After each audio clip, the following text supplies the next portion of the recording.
Peace, HHDG. We are on another episode of HHDG Media Podcast. And shout out to everyone that's tuning in through our YouTube channel, as well as our Facebook group, HHDG, which, for those that don't know, stands for Hip Hop Discussion Group. You can see on our bottom banner, we have our website, hhdgmedia.com. You can go there, check out upcoming events, music, past written interviews, as well as our merchandise as well. And always, this is made possible through our company, HHDG Media Inc. So big shout out to our owners, Rock Vader KB, myself, Wiki, the Mayor, Skelly Top, and T. Smith. For tonight, we have a solid lyrical juggernaut coming from a place some known as Free Medina, Southside, but most people that are not from there, like myself, know it as Framingham. He's one of those MCs that is not just a student, but pays close attention to how the game has evolved, and he has evolved as well. And it shows through not just his music, also through his company, High Speed Network. And one thing that I have to congratulate him on with his lyrical skills is you always gotta have something to stick out, make you sound better than the next MC. And he does that with having a well-rounded ability, not just bars, not just content, not just a certain type of song structure. He's shown that he can be very versatile. And I like the fact that just recently with his mixtape that dropped on what day was that? April 23rd. He did this to, not really a homage, but more of taking it back to mixtape days. Mixtapes were a great promotion for upcoming projects, EPs, albums. And he's going to have a lot of projects coming this year. And this is a great introduction. And I love that he threw some mixtapes on there. And again, evolving with the times, he has visuals to these as well. We're also going to talk about what he did before MCing and also talk about the cadets. What else?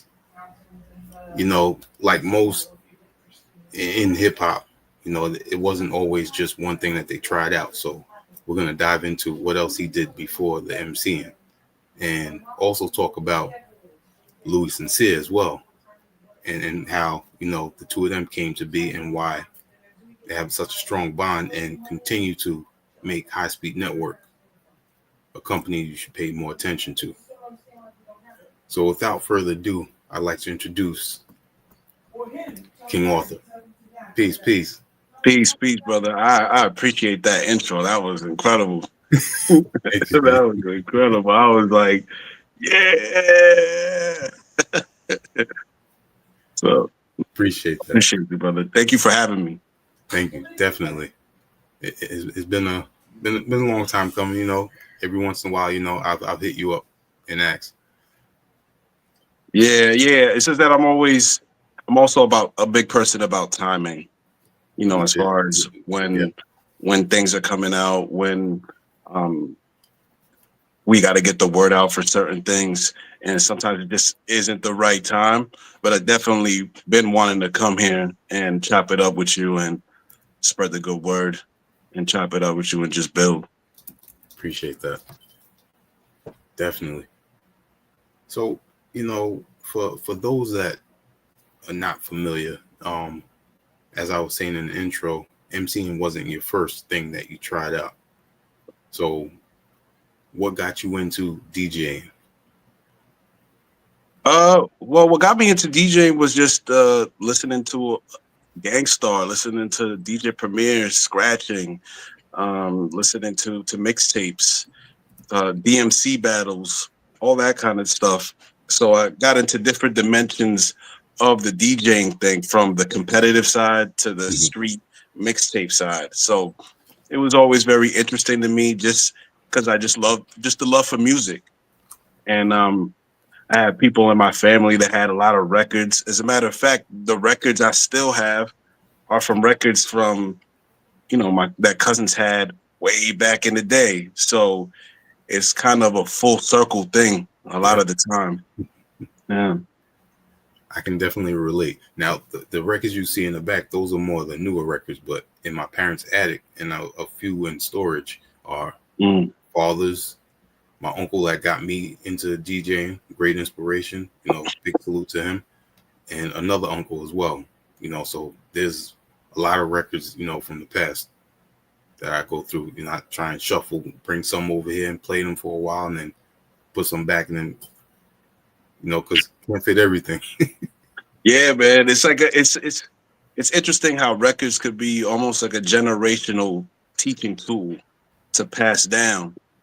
You know what I mean? Because the first record I played was Big Daddy Kane Raw, and I still have that record today. So these are my early foundations of hip hop, period.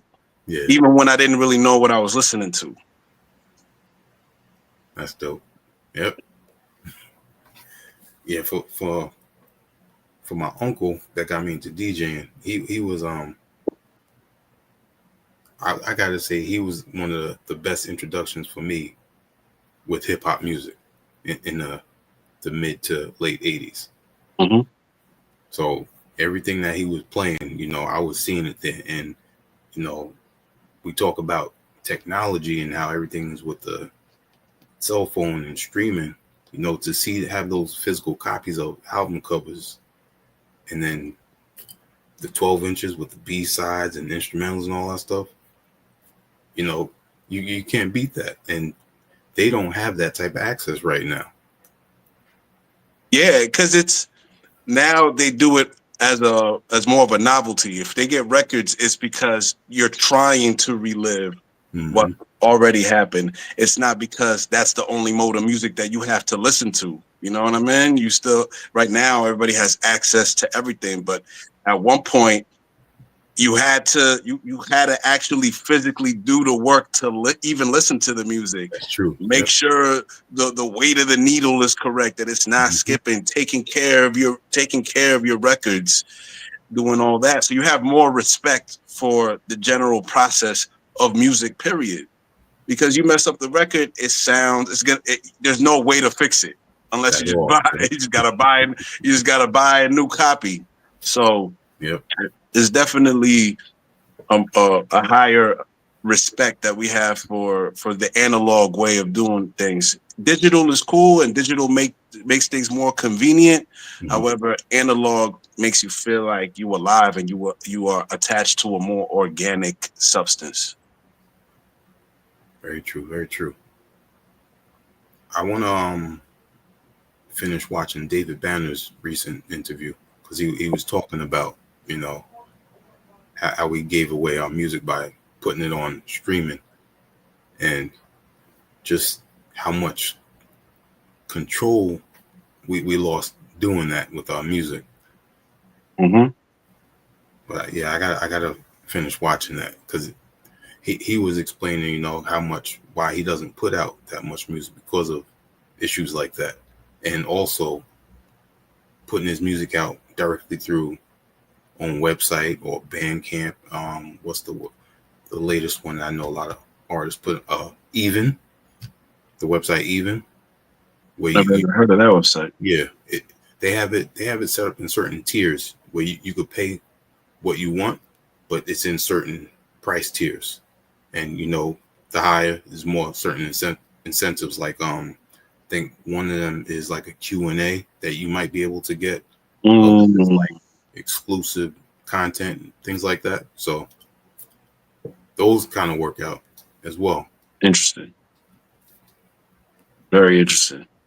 No, I never heard of that. That sounds like after I get out of here, after we're done with the interview, I Mhm. gotta do the knowledge for sure. Yeah, I'll send you a link to their website. Please, I would appreciate that. Thank you. Definitely, definitely. And also, you didn't just DJ, you was also a b-boy. Oh, for sure. I was actually a b-boy before I was a DJ. DJ, okay. You know what I mean? Because like around the way, around like 1998 and a little bit before that, I've seen a lot of companies put break dancers or b-boys in their commercials, like the Gap commercials, Sprite, all of that. So that gave a resurgence to a lot of b-boys, and b-boys from back then were coming back, and they had more of a space to do their thing again. And people that weren't aware of it, or at least didn't really have it in the forefront of their mind, got to reconnect. So it in my town, in Framingham, my city, it exploded. It went viral. So Wow. everybody, it was like the scene kind of grew very organically. So it was my chance to get involved on beyond just a casual level, because where we're in places that we grow up, hip hop is very accessible. Mhm. So you kind of take it for granted, and when you get more involved, that's when you really start to care about it. When you're spending your money, when you're actually doing it. So b-boying was my entry into all of that. Gotcha. And was King Arthur the same name for when you were No, b-boy and when you were DJing? Okay. I didn't have a name when I was. Really? Yeah, neither of those. I didn't have a name. I was just loving the craft. B-boying. I'm always the kind of person that loves the fundamentals of whatever it is I'm doing. I'm never one that's so stuck on flashiness. Mhm. So I think at the time I didn't want to make it about me. That's you having me thinking about that for the first time, because I've never been asked if I had a name back in the day, and I'm like, no, I didn't. And because it was less about me and it was just more about the craft, and having fun doing it and really being just dedicated to it. So all that other stuff, I had no intentions with it. It's just I just felt compelled to do these things. I felt compelled to b-boy. When I get involved in something, I see the future in it, and then I become totally obsessed with with whatever it is I'm gonna get into. So that happened with b-boying, and it happened with DJing. Okay. Just like that, yeah. And you've always been like that? Always been like that. Yeah, okay. Always been like that. I'm just the kind of person that is very strong-willed. It's not like I had a song. There was a song called Iron Will. That's a real mindset. That's not just music. When at times when I'm expressing myself artistically, I am showing people my cognitive process of how I deal with anything, including music. And was there any maybe a parent, grandparent, or uncle, cousin, older that you saw with that same type of character? Nope. No. Okay. Nope. Maybe my mom being like, a businesswoman, having her own vision of doing things. However, I was the kind of person that if I seen it, I don't care if anybody else seen it. I didn't know, or I really didn't know that people just didn't have that type of passion for things. You know what I mean? I thought that was common until, you doing things with other people and you just see that they're not as invested as you. So when I'm always running a marathon, and I move way past sprinters years down the line. Sorry about that. No, you good. So that brings me to you are a person that says resistance and opposition is a motivator for you. Mm-hmm. It is. What's one of the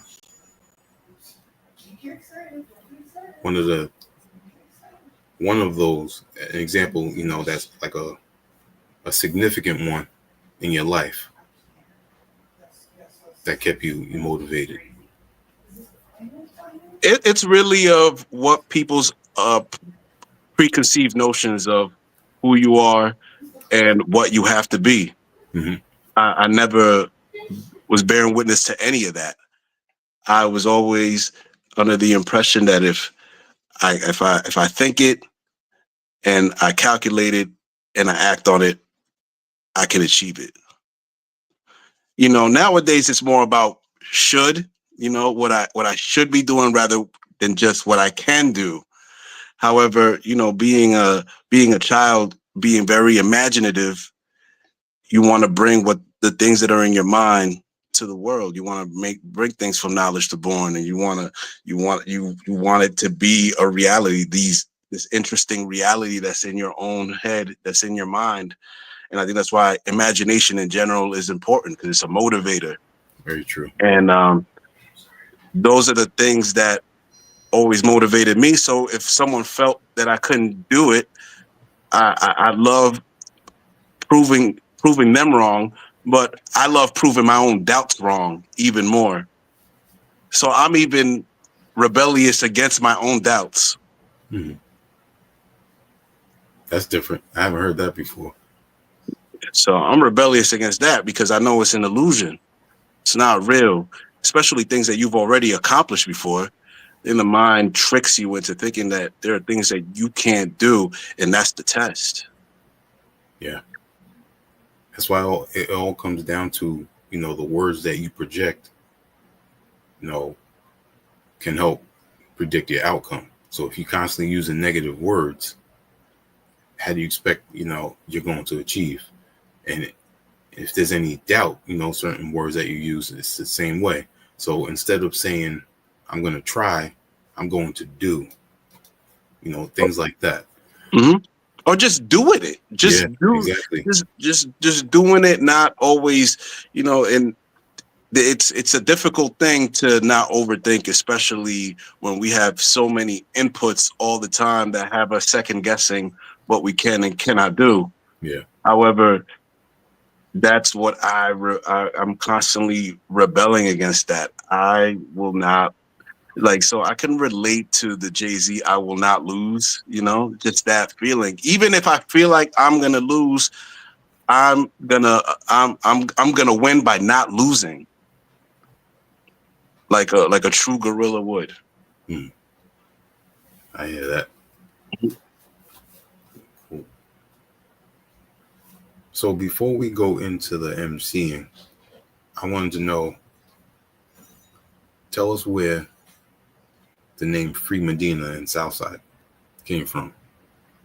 Well, Southside is living in the South Side of Framingham, so Okay. that's the part that we represents in the neighborhood, in the particular neighborhoods that we represent in Framingham, in the city of Framingham. Free Medina was a name that was given by the 5% Nation at that time, and being free as far as having mental liberation, and Hmm. Medina, which was the root of where we got our knowledge at the time, and it's like basically home of the free and the brave, because Medina is known as the place where the grass is greener and the gods are meaner. Yeah. Medina's in Brooklyn, so that's where the name Free Medina originally came from. Nice, nice. So I think it's around like 2000, 2001 when you started MCing. Around that time, man, you that's very impressive. Yeah, around that time is when I started dibbling and dabbling, Hmm.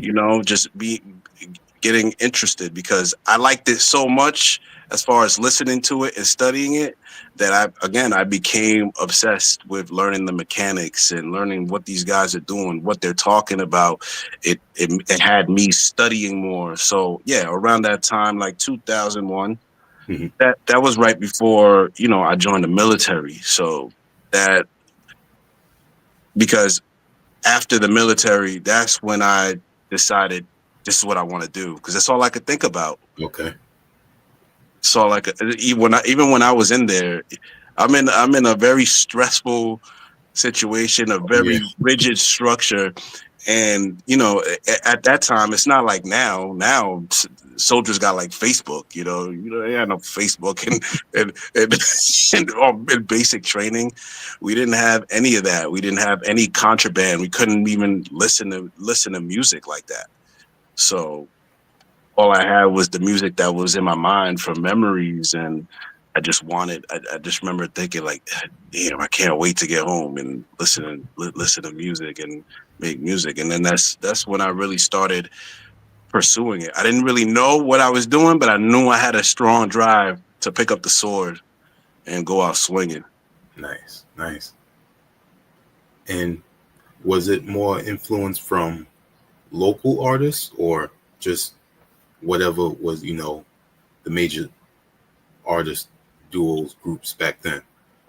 I would say all of them, Okay. I would say all of that, from the local MCs to the global ones, from the local movement around the way. It was Havoc House. They were the first group that I knew of that were doing it like very independently and putting out music in a way that independent people are putting it out now.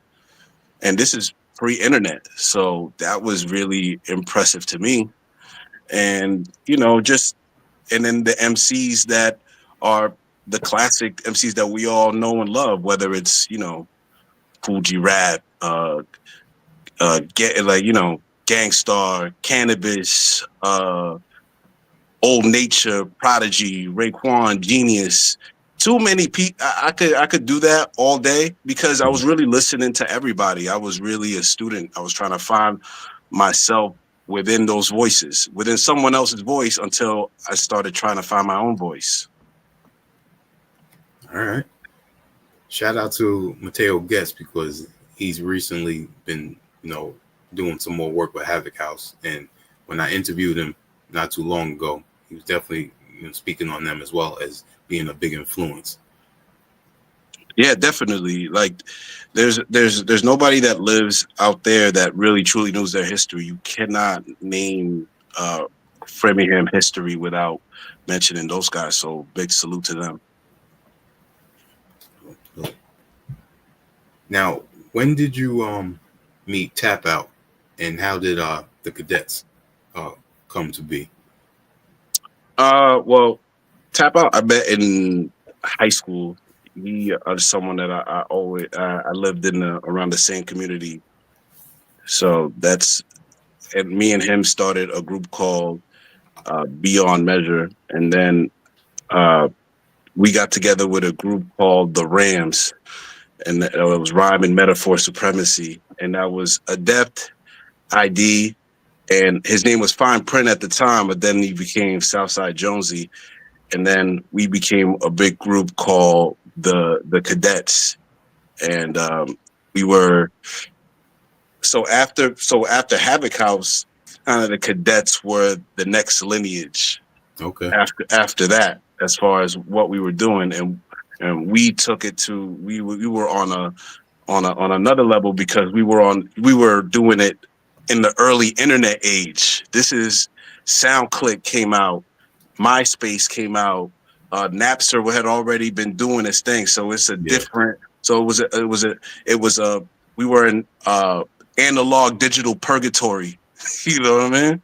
So we were early to a lot of this stuff that kids are using right now, and that's when we started, and we came out with our first mixtape in 2005 called The Warren Report, after the JFK files. That's what it's called, The Warren Report mixtape. Wow. And how was that time? Not just the creative process, but having all that energy around, and then also doing shows in the area and everything. Give us a glimpse of how that was back then. The energy was incredible because these are guys that I really liked as MCs. I really, and it was really competitive. at around that time. So we didn't want to be the worst ones on a song. Everybody wanted to be the best. So it was, and we came from different parts of the city. Like Mm. me, Tap Out, and Southside Jones, we came from the South Side, and ID and the Depth came from the North Side. So we were like the first to unite the different sides of the city as far as hip hop is concerned.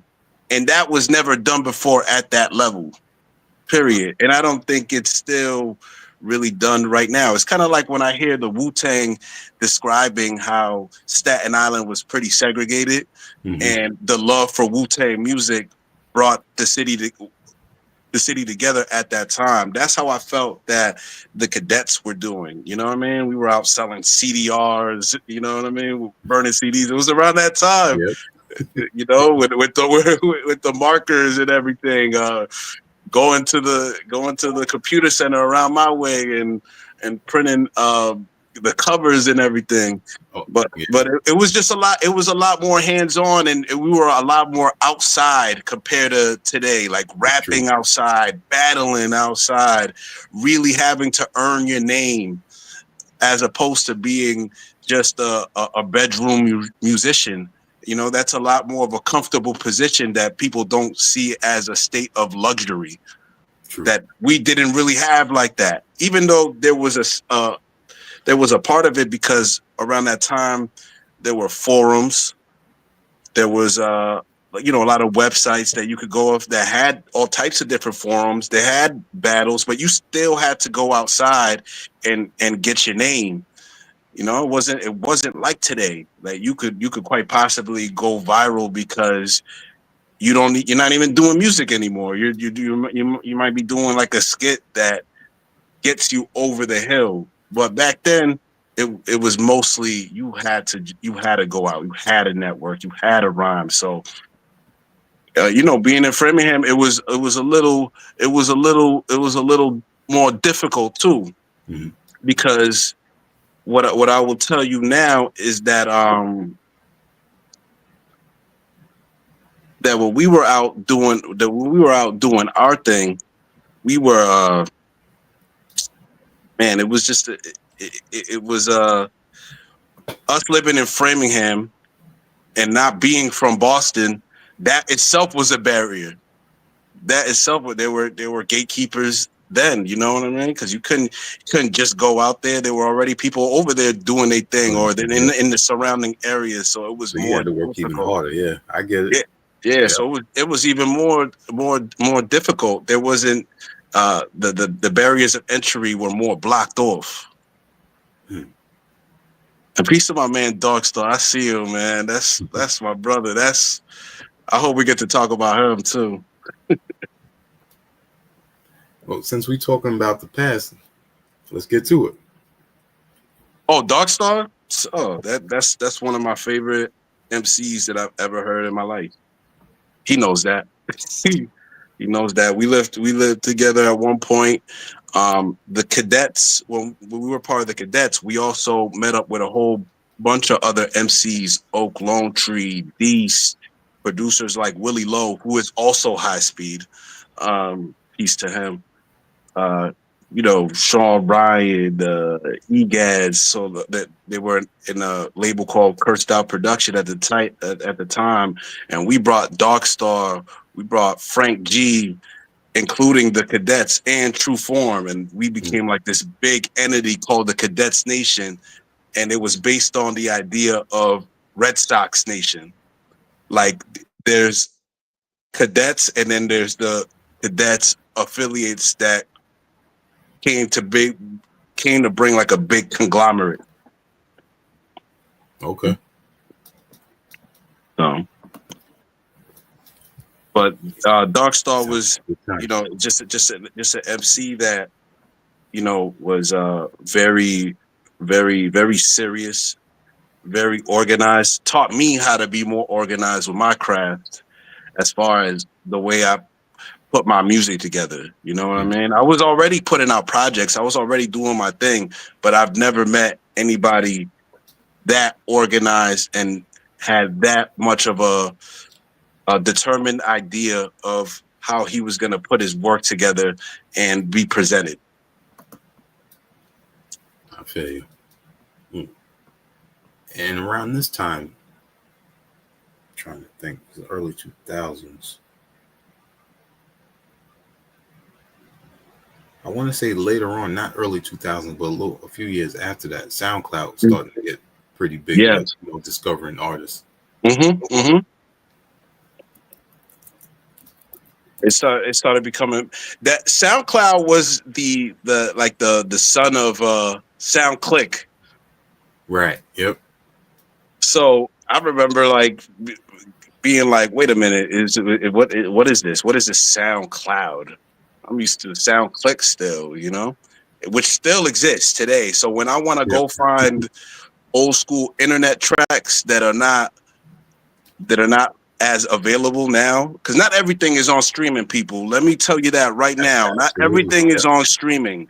You guys got to look further than these companies to find your music. But anyway, I thought like SoundCloud was the son of SoundClick. So that was crazy.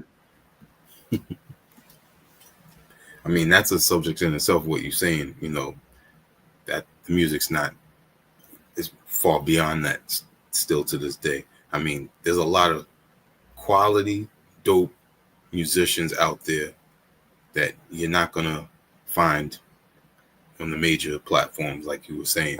And it comes down to people like yourself, people like me that listen and discover and can go and spread the word on those artists. True indeed. Because we can't. I'm not depending on corporations to tell me what's hot and what's not. You know what I mean? And that's the motivation of how I want to do things today, is to not have to depend on that, and not have people that listen to me depend on that. Mm-hmm. Because we don't have to depend on them. We make them, they don't make us. But sometimes we forget that because of the convenience. But the convenience it doesn't serve the artist at the end of the day. You know what I mean? And it's more rewarding if the listener is actually looking for what you want to hear, and you find it, and you actually connect with what you want to do, instead of just having the Skynet pick for you what they think you want to listen to. So Tell it like it is. Yep. hell yeah. Hell yeah, man! I can I can speak on like these subjects all day, because I really feel like that, my man. Like, I remember part of, and I'm sure I'm looking at the records behind you. It was exciting to find somebody new. Like, you're looking at a record. You're looking at, oh, who's featured on here, and then Mm-hmm. that sends you down a rabbit hole. Or, oh, who produced this? That sends you down I love that a feeling. rabbit hole. And then you're finding things. Ooh, how did that skip me? And then you're listening to that artist, and that artist might have the same thing, and it keeps going and going and going, and that expands your palette, and it expands your knowledge. Because Yeah. part of the hip hop,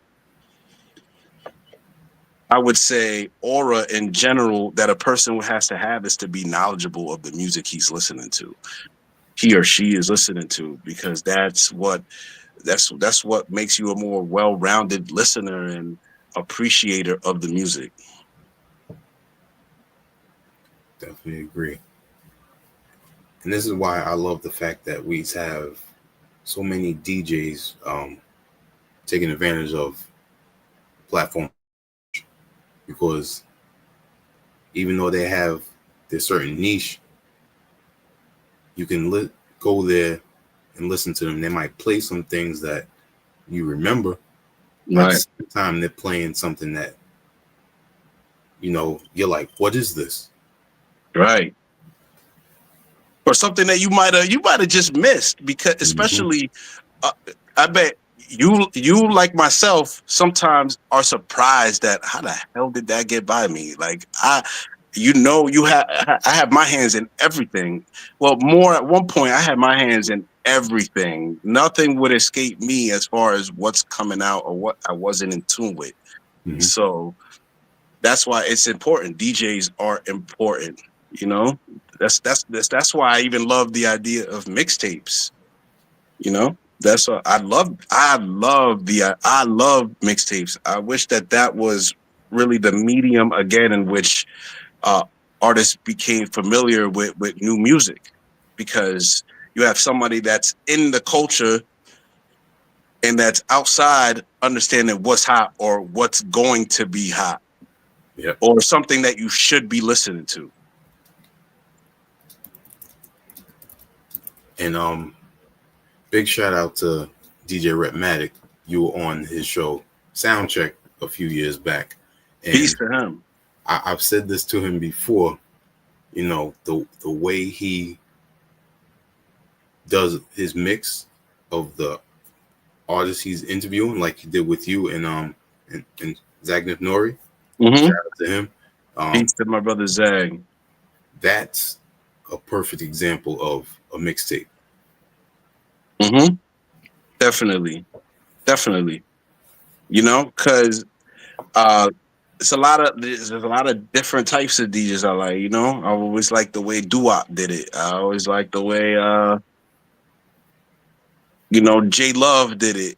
You know, even Clue. You know what I mean? Or, Mhm. whether it was mixing or it was exclusives, I really love the innovations that were done in the mixtape game that went past the the way that the industry wanted us to do it. Because you remember at one point, motherfuckers was leaking music that wasn't that wasn't out, that they somehow got from maybe some A&R or somebody Yep. snuck it out the studio, and like, hey, how you get that record? You know, so it, I love DJ, man, and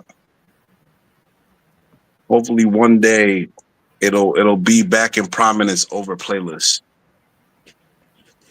Yeah, I hope so. Definitely hope so. I mean, I've been seeing a slight resurgence with the maxi single concept, and just Mm-hmm. recently, Crisis and Elzai did it with their latest, and the High and the Mighty have been doing it with their singles as well. They've been Fire. having remixes on there with the singles. Peace to DJ Mighty Mind, for sure. Yep. So this is a perfect segue into pre-tape mixtape. Mm, let's go. Again, like I was saying in the intro, I really like how you set this up because this is proper promotion. You know, not just because you have something upcoming, but also to let the listeners know what you have out there, what you are capable of, and then showing even further when you do the remixes how versatile you are. Indeed, indeed. Yeah, thank you, man. Thank you. That was exactly the point. You know, musically, that was the point. The point was to be a little bit more loose than I am with most of my projects. Most of my projects are usually very thematic, and they follow not as strict, but they follow a theme, and it's and they're conceptual. But I like this because it's a little bit more loose, and it was just more fun to make. And I wanted the music to be in the forefront of what got you excited for what's upcoming, aside from and not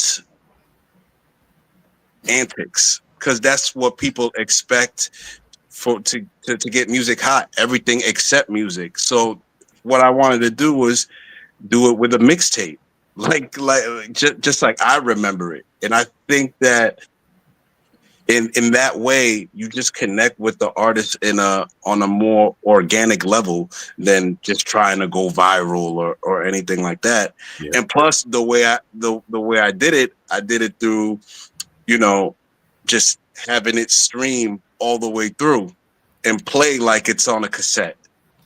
You know what I mean? And play like it's on a cassette and put it on Mediafire so people can download it directly. I want you to have it. I want you to own it.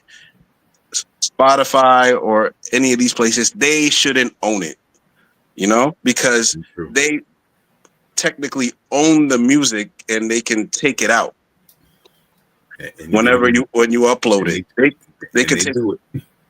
Yeah, they definitely do for whatever the reason could be, So you no longer have access to the music. I want the artist to own the music. I don't want the artist renting my music from. It's not digital blockbuster. You know what I mean? We don't want that. We want our music that we can play at any time, whenever we want to play it, and do what we want with it.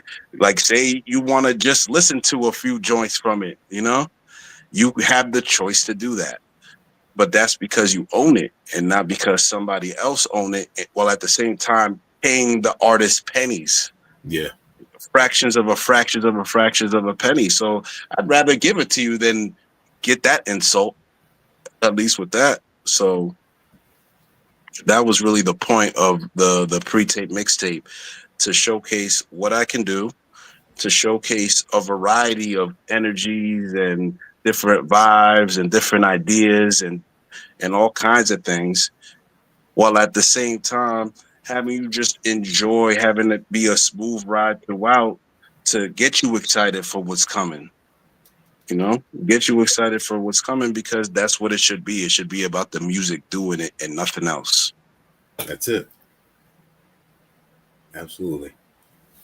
I mean, when you first said antics, I was thinking of a certain known artist, but his name doesn't need to be said, during this Yeah. interview. Thank you. And then the other beauty of mixtapes was, at the time, it became almost like the talk of the town. If it was a hot mixtape, people were talking about it, and that created even more of a buzz for what was soon to come. Exactly. And it was off the strength of the music, right? Yep. And it wasn't songs that were already hot a lot of times. Sometimes it was just the artist spitting to a beat that was just might have been recognized, or something that you always wanted to hear someone rhyme to. Yeah. And it got you excited for what was coming. Or just the tape itself was so raw and was so unsanitized by any industry bullshit that it was a refreshing thing to listen to.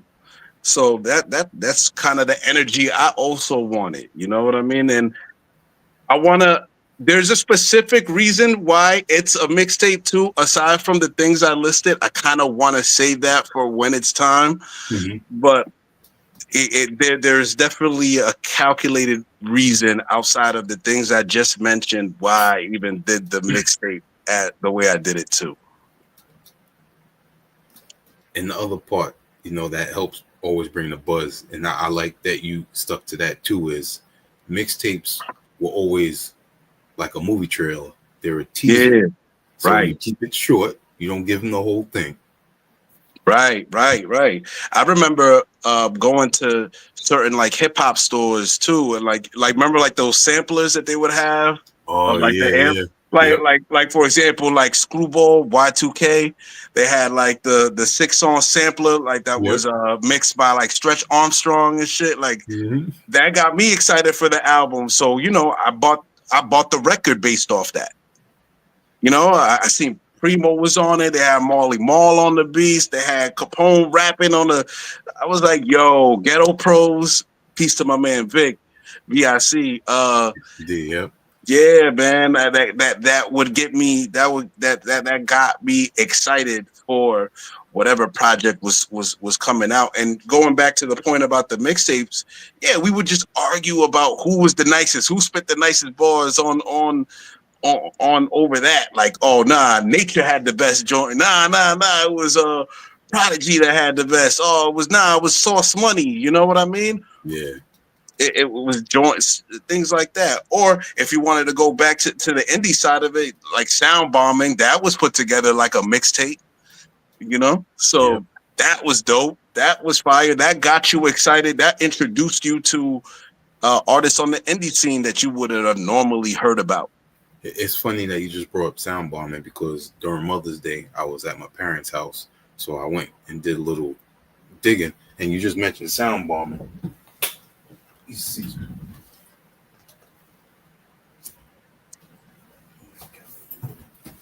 I just grabbed these 3 singles. If y'all can see those.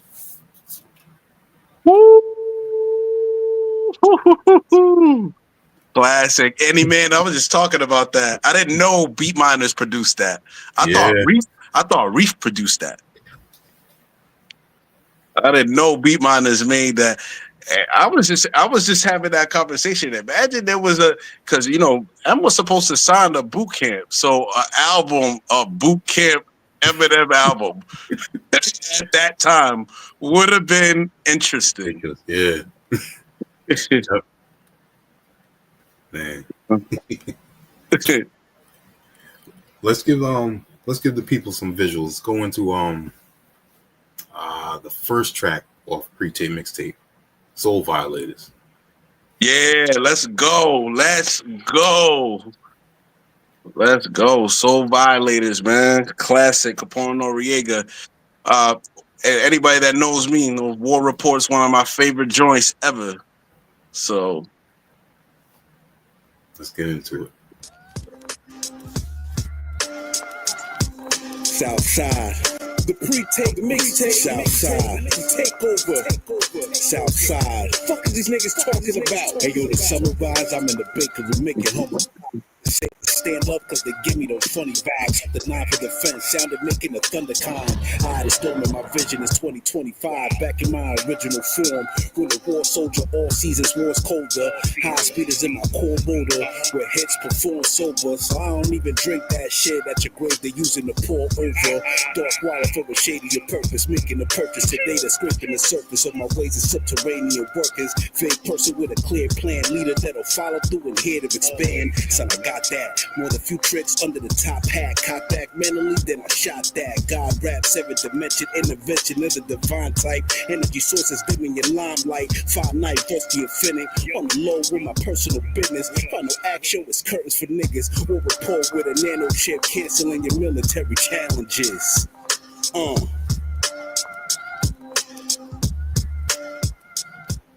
The soul violators, who it is that you run from. Hands off the lump sum, if not you get lump sum. I can make it happen if I want to. Counterfeit niggas will get missing if I want to. The soul violators, who it is that you run from. Hands off the lump sum, if not you get lump sum. I can make it happen if I want to. Counterfeit niggas will get missing if I want to.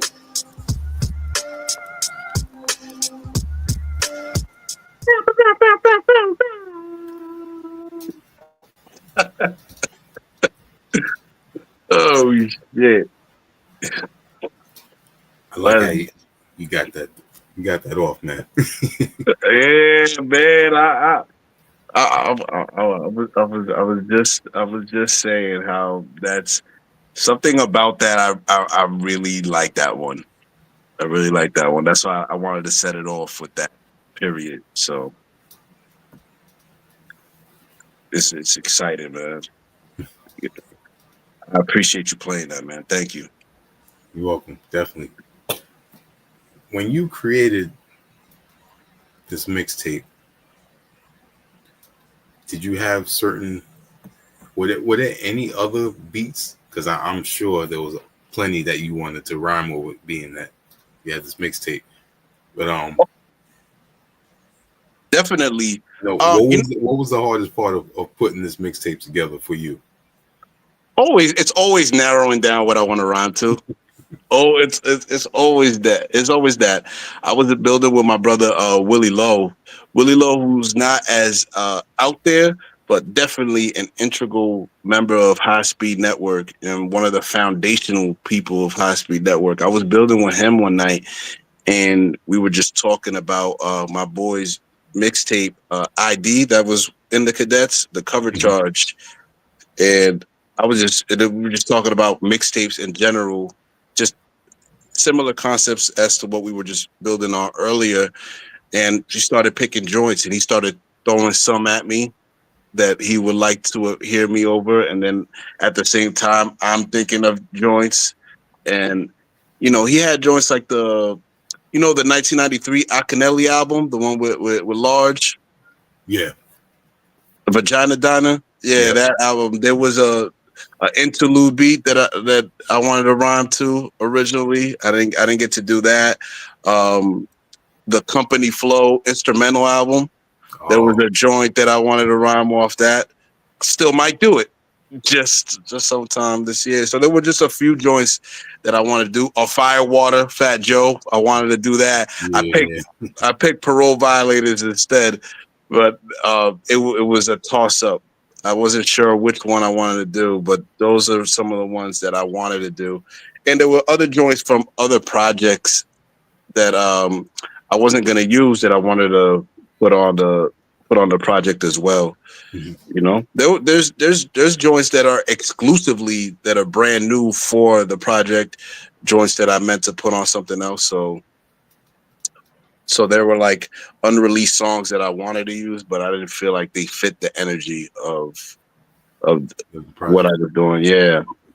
Or they didn't show the variety that I can do. I wanted to have a little bit of both, like something that fit and that could show a good dynamic range of what I can do. Yep. And then on the Bandcamp, when I looked, speaking on the original songs, I see you had MWP from Denmark and also Blood Blitzen. Yeah. MWP, we've been supposed to work. We've talked a few times, and we've been supposed to work. And me, like I told you, even with interviews, sometimes it's tough because it just might not be the time. Everything's about timing with me and what I'm doing in between that. And but we're gonna work some more. And Blood Blitzen, that's my man's. That was supposed to be on a project that never came out. So I was like, you know what? I kind of went a little too crazy for nobody to ever not hear it. So I decided to put it on that. And that joint was El Nino. That was the first joint Louis wanted me on, actually. It took years for it to get done. But we finally did it. And that's what y'all got. It was originally just a singles, but I was like, you know what? I want my man's on the project too, so I gotta throw that on there. Yeah, that was a dope joint. And shout out to Louis, because when I interviewed him and I started talking about High Speed Network, he was like, "You definitely got to hear from the man himself." So, yeah. Tell us, about the name, because I know part of it is related to military with the high speed part. So tell us how you can conceive this, and what is the overall purpose of High Speed Network? That's a great question. So after the cadets were kind of on an indefinite hiatus, I needed to find something that fit what I was doing and that fit what I wanted to represent. And at the time, the music industry and everything was changing so much beyond anything I recognized. So I was really wanted to discover something that I could really rock with and I can really establish. So at the time, I just got an epiphany that I'm into high-tech things. That's the part of rhyming that I like. It's like the real high-tech, high-level version of it, right? Like taking it to its maximum state. So high speed and high tech are kind of interchangeable words. And I was thinking about the military, because that's also military slang for a highly dedicated, highly motivated soldier, and just moving at an incredible speed, being fast thinking, progressive people. And network is the people that are involved. High speed is the mindset. So it's the mindset of the people that are forward thinkers, right? So you see the I has the data on it, and that's just showing that us, the people, we're the technology. We're the advanced technology here, not the technology that we're using on the outside. That's to help us. That's to help us bring what we want to bring forth. That helps us bring some of these thoughts, bring things from knowledge to born. It's not something that we have to be dependent on. So I wanted to create a platform with people with like-minded views as far as that's concerned.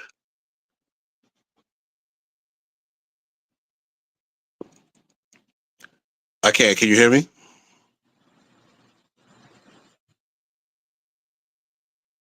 Oh, okay. No, I was gonna say, let me see if I can get the image up real quick so people can see that. Mhm. There we go. Yes, yeah.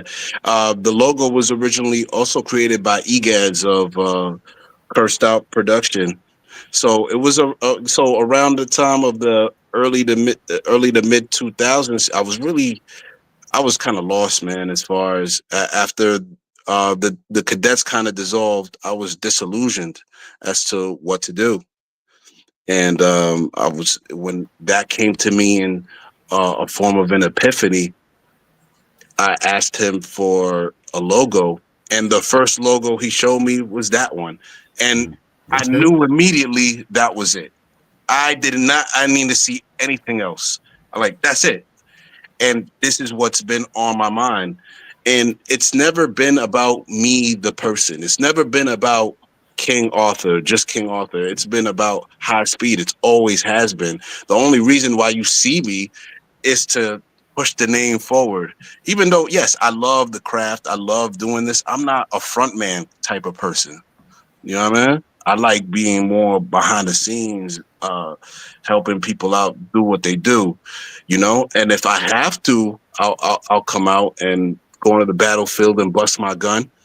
However, that wasn't my aim, and it's never been about me. If you look at all of my projects, you never see me in the cover, because it's not about me.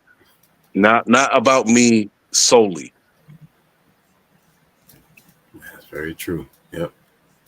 And when Louis Sincero early in the year, I believe it was January 28th. Mm-hmm. No, again, promotion and the push that I seen you doing on X and also IG, definitely on point. I appreciate you, man, because I'll push it the way I would push myself. Because he's representing high speed, and I have to show him the same loyalty he shows me, and he shows the brand. You know, outside of the fact that it's deeper than music with me and him, so I have to show that respect and do that. You know, help him see, help him realize the vision of what he's looking to do, whether it's visual through pictures and videos, or just helping him navigate the landscape of this whole music thing. But that's the underboss. That's Gotti. I'm Neil Delacroix. You know, that's that's how we run things. And you know, Willie Lowe is the consigliere on the side. And one person I haven't mentioned, that my man Same Sosa, our illustrator and propagandist. You know, that's my brother too. Big shout out to him. Yeah, man. When Sinceto was a great album, and I really believed in it. So that's another reason why you seen that push for me. I'm disappointed in hip hop community for the most part, aside from people like yourself that pushed it and had him on here and all the DJs that supported. Aside from that, it should have that should have been out of here. So hard as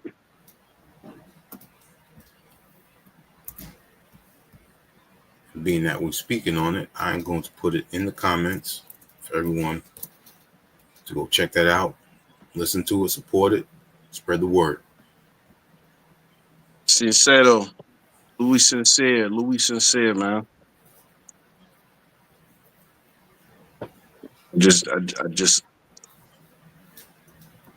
rock with him more than anybody as far as this rap thing right now. So Respect. Now, with your military background and being the driven person you are, how do you feel that has helped you as a man these days, with not just your company and working with other artists, but also just in general in life? it helps me be more just overall disciplined, retaining a certain amount of what my drill sergeant would say, maintaining your military bearing, maintaining your calm in the face of calamity, being disciplined, doing things very methodical and being very calculated about what you're doing, and not giving into, not saying not to have any emotions, but not just giving into emotions in a complete irrational way. That's how it's helped me. It's helped me see what was possible if I really just did the work. Because before the military, I was also a little bit of a slacker too. And it wasn't just the military as far as the army, but just getting knowledge yourself. Mm-hmm. That definitely helped me discipline my mind into bringing things from knowledge to born, having my word be bond, being serious about my word, the way I present myself as a man. That all is aligned with militancy, because people think militancy and just think of shoot 'em up, bang, bang. But it's really the mindset that makes you militant. Very true. Yep. So in all, I mean, you mentioned a few people. Is there anyone else that's part of High Speed Network? There's no one else that's a part of High Speed Network officially. Okay. But I would say High Speed Network is the people. So it's anybody that aligns with that mindset. So there's core members, and then there's people that just fine with us. But I have brothers that I really rock with, that might as well be, that they don't even have to be High Speed officially for me to rock with them. Like brothers like Halim the God brother, that's a very good friend of mine. Zag Niff, that's a good brother of mine, in Soldier in Arms, a brother in arms. The Hairline Brothers, Supervisor, Northside Dro, those guys, you know what I mean? And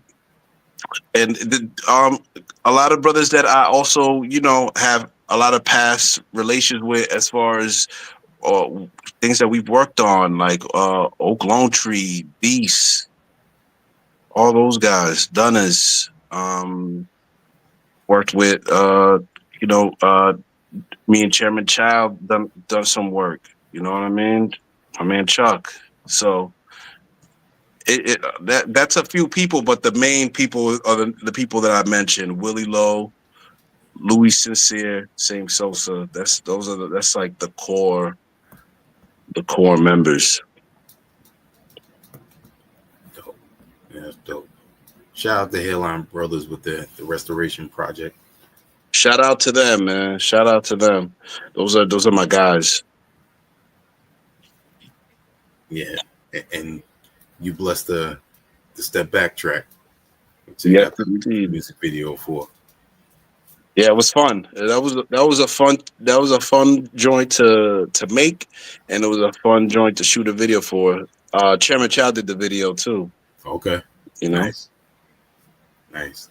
Oh, and it's another thing. Going back to as far as doing the high speed thing and being more militant, as far as learning new skills, really teaching myself living off the land, because even when it comes to militancy, I relate to the guerrilla mindset of things more. That's why, me getting a camera, a camcorder, teaching myself how to do all that stuff. Yeah. Makes me more self-sufficient, makes me more militant, makes me more driven. So that's I look to be an example of what someone that's high speed can be, because sometimes it could be Louis that sets the best example. Sometimes it could be Sam Sosa that sets the best example. Sometimes it could be Willie Lowe that sets the best example. But when I'm doing what I'm doing, it's usually through just following through and being disciplined and calculated and being true and being authentic to what I want to do. I feel that. Now, I was trying to get some time to go through some of my cassettes because shout out to Icy Palms. I think I have 3 of your projects from them, and I didn't get a chance to get them out before the interview. But one of them is The Killer's Manual with Zagnif. Mm-hmm. Amazing project. Thank you. The other one was, I'm trying to remember which one that was. Insurgent Theory? Yes, that was another one. And I think the third one was Mixed Reality. Yeah. Mm-hmm. Mixed Reality. Yep. That was those are all projects I'm very proud of. I think like Mixed Reality is the first project I was the most like. If I had if I was to pass through some unfortunate incident, that ain't happening. So don't get happy, people. But if at that time, if something would have happened to me, that would have been the one that I would have been like, yeah, I'm good with this. I'm good with this. That was during like a real tough time. So for years later during the pandemic, for it to come out on tape when I didn't plan for it to come out on anything physical was great, man. And always thanks Icy Palms for that. Yeah. I did find 2 other projects at the time. They're both Zagnif Nori joints from the Gemstone series, volume 1 and 2. I don't know if y'all could see that.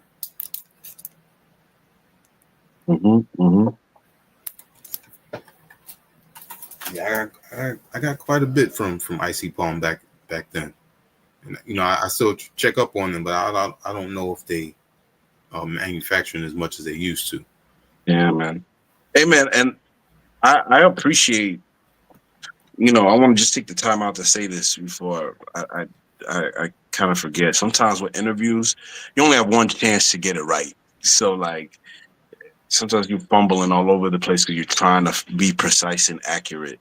Mm-hmm. But I want to thank you and people like you for really being serious about rocking with the art and the music and supporting it.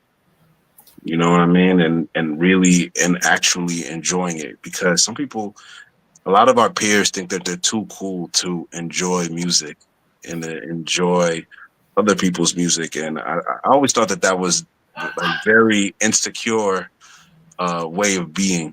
So I appreciate you, being very authentic in your love for the music and supporting. We definitely seeing my friends' music in your collection. That's cool too. I'd be like, wow, this life is crazy. I never take that for granted. I appreciate that. Thank you. it definitely is genuine, comes from the heart. And I love music, and being seeing so much family own music, and me having that enjoyment of listening and having the physicals to read, like you mentioned before, seeing the features and who produced tracks and stuff like that. I still enjoy that the same way I did back then. Mm.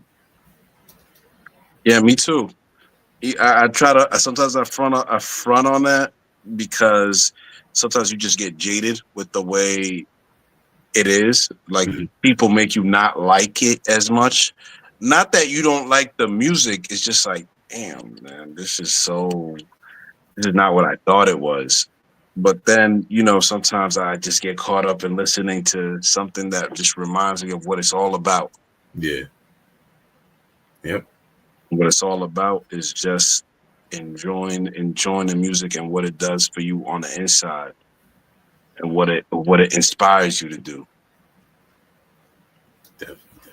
Now, before I ask my next question, with the future of upcoming music, Mm-hmm.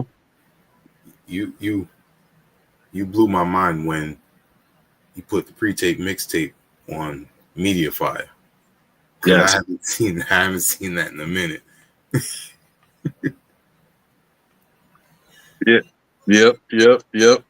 I love that it blew your mind because I think it's because I remember in the forum days when people just used to put up just projects on those kind of sites. And you remember when people used to do that? That was me taking it back to an older time when we still owned music, even if it was digital. Yeah.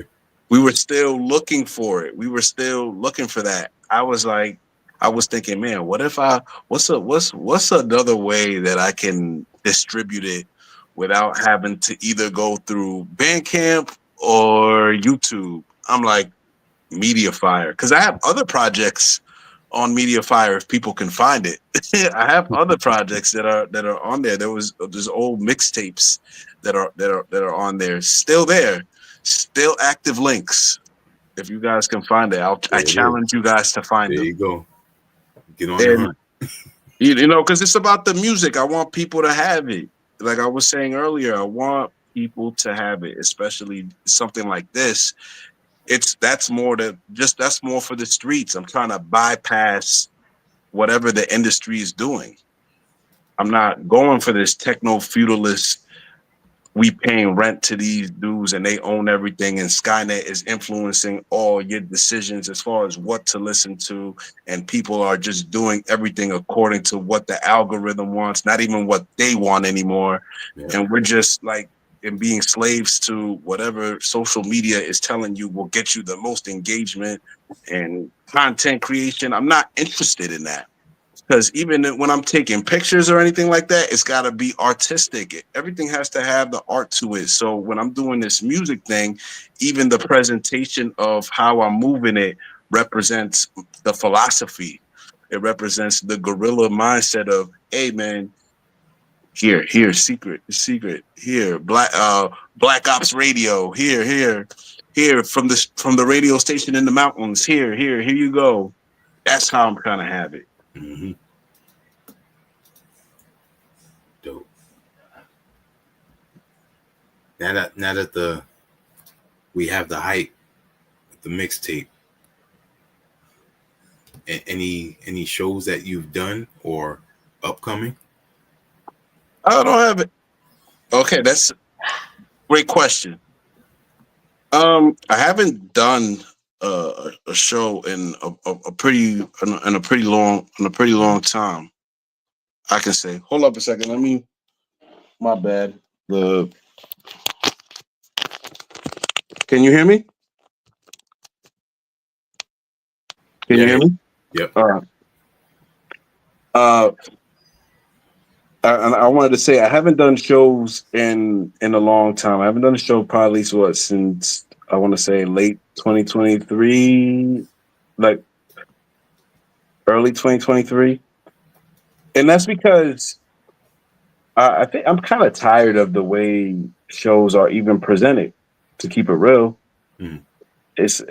I just feel like that there's no respect at hip hop shows for hip hop artists as far as the indie level that we do it in. And I think that it's part of it is because the overall production of it is unprofessional. It's very unprofessional. We sometimes we go in there, you have sound men that don't care, Yep. sound men that don't care. They're in the middle of your set, they go in to go get a drink. You're kind of convincing these people that you're legitimate if you're not super established, if you don't have that super cosign. You know what I mean? The presentation of shows is all the same because they have, that one DJ that plays the whole night. You're bringing them your USB. It's impersonal, and you're not even in tune with the DJ. You're like, all right, just play the next song. Just play the Yeah. next song. Yeah. Hey, everybody say, oh, it's just the same presentation. So for me to do to want to do a show, we would have to rehaul completely what doing a show would look like I get it. before I do it. It's kind of like the music. I don't want to present my music the way everybody. I don't want to just release something, put it on DSPs, and cross my fingers. Especially when I don't want these greedy bastards to have it, Yep. or just be it's the sole controllers of it. I agree. But I want to connect with the people. And if I do shows or connect with people, I want it to be in a different way. I wanna do a guerrilla campaign, kind of like peace be upon him, like Kyle was doing at one point. The way he would meet up with people for his album release parties, he would meet up with people like outside, and just the way he did it was fire. It was organic. People were there. Yep. People were excited to be there. Yeah. And it was a smart way to do it in a time when we have less connection than ever, when we should be having more connection due to the access, but that's not the way it works.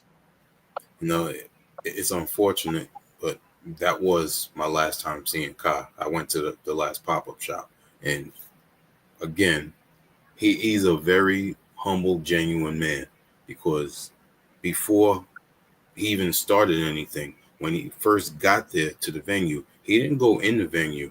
He walked the entire line and spoke to everyone before he went inside.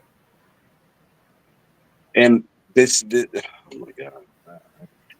And we're stuck with these scumbags.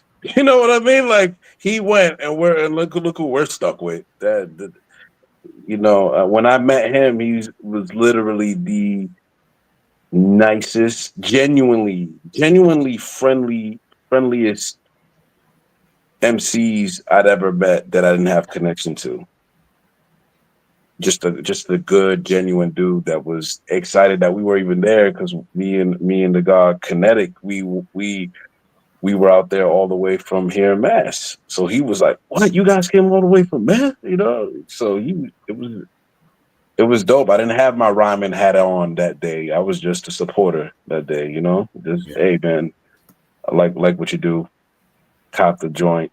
That was it. I feel that. Yep. It's terrible, man. Very terrible. Yeah, it's just like there was upcoming MC from Philly that just passed away. I was just talking about that earlier. That situation bothers me. Yeah. It bothers me. Because the what is it, LPG Qua? Yeah. Yep. It was just unfortunate because it's not like he was a drill kid that was, taunting his enemies. Not at all. And was getting himself into situations. Every time I had seen him, it was him trying to explain the plight and being positive and really pointing out like the issues that are going on. Yeah. So for sometimes you think you're safe because maybe you're not rapping some type of certain type of subject matter or anything, but like poverty and misguidance doesn't have doesn't miss its mark, doesn't miss its target. Unfortunately, yeah. So that is peace be upon that young man. That really that put a certain cloud over my day today. I'm not gonna lie to you. Yeah, Peace to him. yeah, absolutely.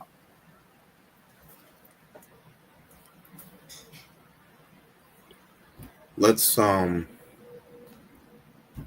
know, not much more I want to really talk about. I definitely we covered a lot, and I want to thank you for the way this mixtape not only came out, but how you again with the visuals, the media fire. It was a whole campaign, as it should be. And again, this brings the hype to what you have coming in the future. Yeah, man. I wanna really uh deal with the supporters and interact with them in a very customized, specific way to the way we do it, rather than what's expected. So this mixtape was partly a representation of that, and showing them that even an appetizer can still be quality. Because uh, I have a hard time seeing how even this is not as good as a lot of the people's serious albums. You know what I mean? A lot of people have serious albums that are not touching some of the joints on the mixtape, and that's how I always want it. I want my work to always stand out, and when Louis does his work, it doesn't leave the camp until it's right. He's very hard on himself, and we are always on it like that, and we want to make sure that the quality is right. You know what I mean? Right. Even Willie Lowe, as far as instrumentation, if he has a beat on my project and he doesn't feel it's at the level that it could be, he wants to take his time with it. He wants to make sure it sounds right. So, High Speed is all about quality on top of the forward thinking. So we will always be innovative as far as how we deal with the supporters and how we want them to interact and how we meet that need during that interaction. Perfect, man. And our last question for tonight is tell us the origin of the name King Arthur. Everybody's going to be disappointed because out of everything I said, this is going to be probably like the quickest explanation. You know what I mean? It was just a name flip. It's like, you know, I've always liked plays on words, so it was just a nice play on words. My favorite part of emceeing is the writing aspect. So, nowadays the word king, is also associated with my righteous name, which is King Wise. So, there's more meaning to the word king or what an author is. But if they want to know exactly where it came from, it was just a good play on words. It was just me feeling like, as far as the writing aspect, I take it very seriously. I'm royal with it, and it's just displaying the confidence. Like, yeah, I'm not to be fucked with as far as the writing aspect. So that's really what it was. As far as that, it wasn't like High Speed, where that's a world, that's a freaking a vortex that you can get sucked into. King Arthur could have almost been any name, but that's just the one that stuck. It's like a superhero, my superhero name. I get that. Yep. Again, pre-tape mixtape is out now. And it's free. Free. It's free. Yes. You can go to the Bandcamp, Mediafire, YouTube. It's all there. Yes, indeed. Yes, indeed. Get yours, man. Wherever you want to listen to, whether you want to listen to it, whether you want to own it, it's available for you. So that's how I wanted to. That's how I wanted to. I wanted to have it for y'all, man. Appreciate it. Thank you again, King Arthur. Thank you. Appreciate you again. You know, we gotta stay in contact. I know we at Absolutely. times we build online. You know, I definitely appreciate you in this conversation. Agreed. Agreed. And before we go, um, can you give us any hints of when something new might be dropping? Mm, definitely in the summer, Summer. Okay. early summer, or either early summer or right before the summer. Who knows? But it's gonna be a lot. I'm gonna drop a lot. You know, I don't. Louis got things ready to launch, and we're just gonna, you know, Neil Dillacroce and Gotti will be right back outside very soon. Looking forward to it. Thank you, Definitely. man. And you know, well, hopefully you can have us if you Oh know, yeah. we could build. Absolutely. Appreciate you, man. Definitely. Appreciate you. And before you go, give your shout outs. Oh man, this is the part that that's difficult. I don't want to forget nobody. Uh, Piece of the whole high speed network. So I'm gonna just put that in the overarching, you know, shout out. Piece of my brother Halim, Zag Nif, Hairline Brothers, Magno Garcia, my Oh brother yeah. Magno Garcia. Dope. All the producers on the project, you know, Rules Record, you know, MWP, Blood Blixen, you know what I mean? People like that. Orangefield. Yep. Orangefield. Crotona P, my man Crotona Oh P, yeah. Yep. peace to him. Trying to Uh, get him on the show. I try to think of everybody. I don't want anybody to get offended because that's definitely not my intention. But you know, all the MCs that I really rock with, y'all know who y'all are for real. You know what I mean? That are very consistent and that we cool outside of this. Because to me, you know, anybody I'm shouting out, we're not just cool just because we make music. You know, we cool because I agree with their humanity. You know, so uh, you know, just shout out the whole man. Shout out the whole human family of the planet Earth, man. That's really like how I am. I don't want to get too specific and forget people. So let me keep it like that. Got you. Got you. And for those that have been tuning in or haven't, you can reach out to King Arthur on Instagram as well as X. Yep, at King Author 83, and author as in writer, not Arthur, because people still misspell that.